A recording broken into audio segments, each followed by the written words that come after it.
On a jusqu'à présent considéré le premier principe de la thermodynamique pour un système fermé. On a aussi généralisé ce premier principe en disant qu'on peut aussi l'appliquer pour un système ouvert, mais dans ce cas-là, il faut avoir une manière de prendre en compte les échanges d'énergie qui sont liés aux échanges de matière entre notre système et le milieu extérieur. Alors pour pouvoir se diriger petit à petit vers un système ouvert, étant donné que on va chercher dans notre cours à décrire des systèmes ouverts, comme par exemple des compresseurs ou des turbines, je vous propose dans un premier temps de s'intéresser à un système ouvert très particulier qui est une canalisation adiabatique en régime permanent. Alors on va décrire un petit peu notre système, décrire les hypothèses, parler un petit peu du point de vue considéré, puis ensuite chercher à appliquer le premier principe de la thermodynamique dans ce cas-là.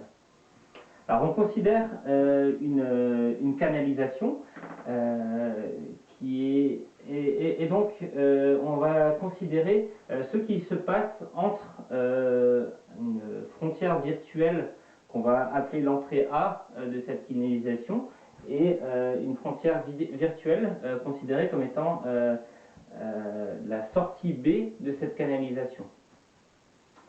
Et donc on va prendre comme système considéré le fluide qui est présent à l'intérieur de cette canalisation, délimitée par la surface interne des parois de la canalisation et par ces deux frontières virtuelles en A et en B.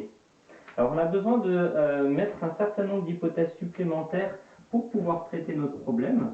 Alors je ne vais pas forcément toutes les écrire, mais je vais essayer de les dire les unes les autres. Donc après avoir défini notre système, une première hypothèse est super importante, c'est qu'on va se placer dans le cadre d'un régime permanent.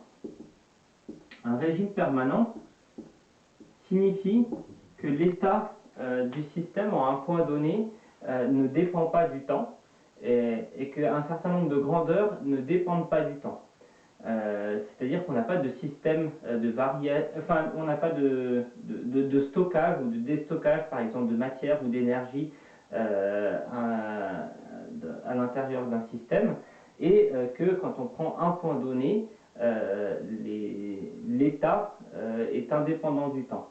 Alors ça a un certain nombre de conséquences, mais une des conséquences importantes, c'est que le débit massique qui va rentrer dans notre système en A sera égal au débit massique qui va ressortir de notre système en B.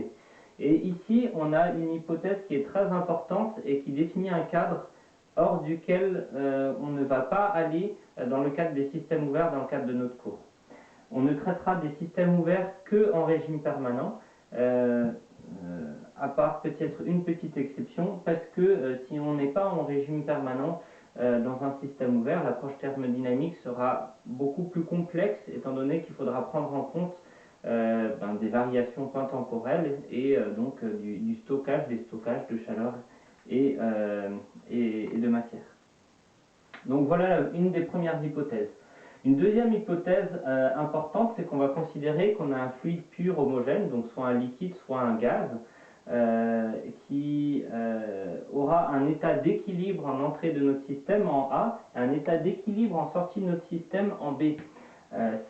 Ça a un certain nombre de conséquences, notamment il est possible de décrire l'état d'un fluide homogène à l'équilibre par deux variables thermodynamiques indépendantes, et dans notre cas on choisit ici la pression et le volume spécifique pour pouvoir correctement décrire l'état de notre fluide à l'entrée A et à la sortie B, donc PB, VB pour la sortie B.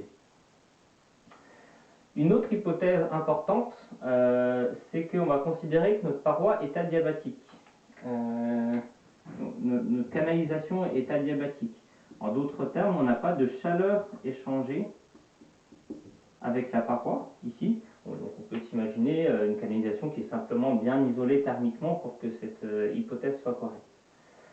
De plus, on n'a pas d'échange de travail par l'intermédiaire de la paroi. Étant donné que les parois sont fixes, si on n'a pas de mouvement, on n'a pas de travail mécanique échangé avec les parois, ce qui est plutôt logique dans le cadre d'une canalisation.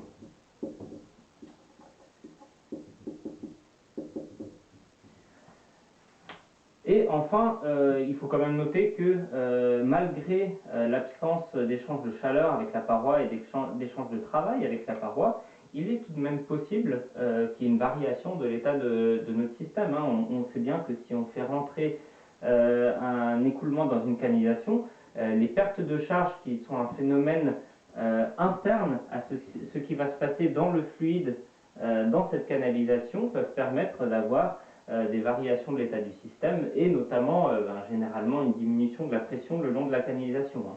Donc l'état A peut être différent de l'état B malgré l'absence d'échange par l'intermédiaire ici des parois. Par contre, il faut bien noter qu'il existe un échange d'énergie qui est lié à l'insertion de matière en A et à l'extraction de matière de notre système en B. Donc, il faut noter que ces échanges d'énergie existent et généralement on va écrire ces échanges d'énergie sous forme d'un travail ou d'une puissance mécanique ici, si c'est la dérivée temporelle, étant donné qu'on a bien quelque chose de mécanique ici. On a dans une canalisation, c'est les gradients de pression qui génèrent l'écoulement, et c'est donc la pression plus importante lorsqu'on va en amont de l'écoulement qui va pousser la matière à l'intérieur du système. Donc en fait on se retrouve avec quelque chose qui est assez similaire à ce qui se passe avec un piston qui pousse un fluide. Donc on a un travail d'insertion de matière lié à la pression qui va faire rentrer un certain débit massique en entrée de notre système en A. Et on a un travail d'extraction qui est lié, cette fois-ci de manière symétrique, au fluide qui va ressortir de notre système en B. Et donc, on aura un gradient de pression dans ce sens-là. Donc, il va par sa pression supérieure, pousser ce qu'on a en aval de notre canalisation.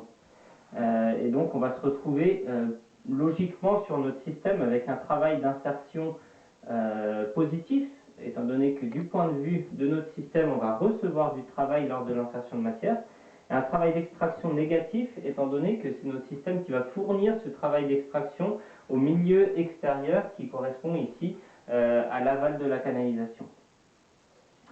Alors il y a une chose importante à noter dans notre système, ce qui est le cas de tous les systèmes ouverts qu'on va traiter jusqu'à présent, c'est que lorsqu'on définit de cette manière-là le système, ce qui nous intéresse, contrairement au système fermé, ce n'est pas la variation de l'état d'un système entre un état initial et un état final.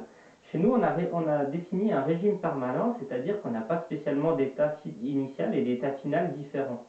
Ce qui nous intéresse ici, c'est plutôt la variation de l'état du fluide entre celui qui va rentrer dans le système et celui qui va sortir du système en B.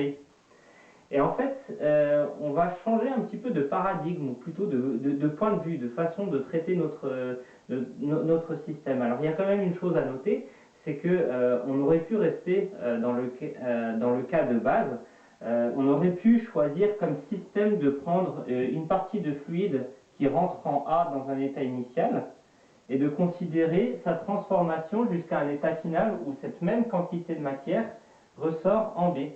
Et cette fois-ci, on aurait eu une approche avec un système fermé, si on considère virtuellement une enveloppe qui définit la masse de ce système, entre un état initial et un état final.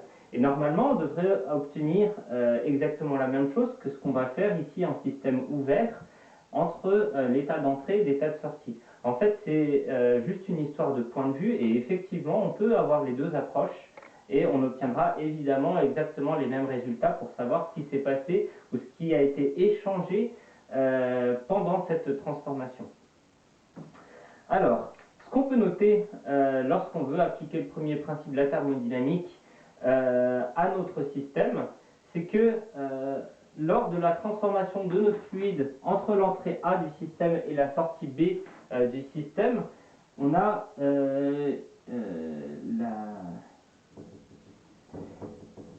la chaleur qui a été changée entre A et B. Alors ici, je vous propose de le noter en puissance, hein, étant donné que l'énergie n'a pas vraiment un sens, sauf si on intègre pendant une durée donnée, plus le travail qui a été échangé, mais le travail, on a bien vu qu'il est de 3 formes différentes. Il y a le travail qui est échangé avec la paroi, plus le travail ou la puissance mécanique liée à l'insertion de matière, plus le travail ou la puissance mécanique liée à l'extraction de matière, et ceci sera égal à la forme sous forme de puissance à la variation de l'énergie interne.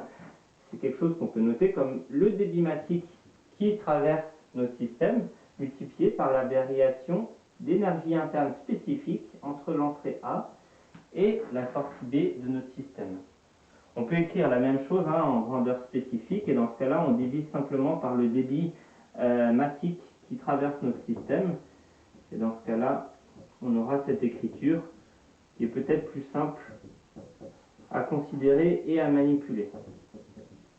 Et donc la variation d'énergie interne spécifique de notre système.